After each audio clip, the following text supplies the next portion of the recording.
Sandıkta bugün sizlerle birlikte sevdiğim 3 yani 3 YouTuber'ı sıralayacağım ve sonra ise part gelecek. Bu part 1'dir, part 2'si de gelecek. İlk önce bakın.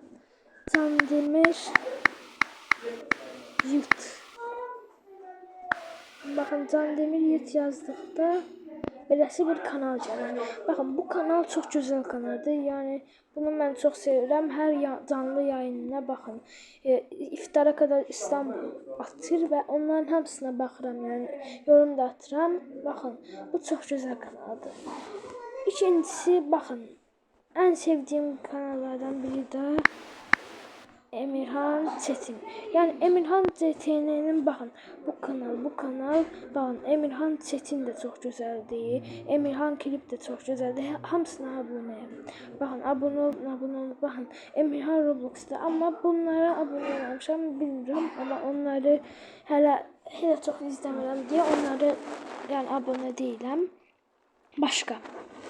Uşaqlar biri də ən ünlü olan YouTuber olan Mr. Beast. Gələn dəfə də bunun part 2'sini sayacağım. Sağ olun, kanalıma abunə olmayı unutmayın. Bay bay.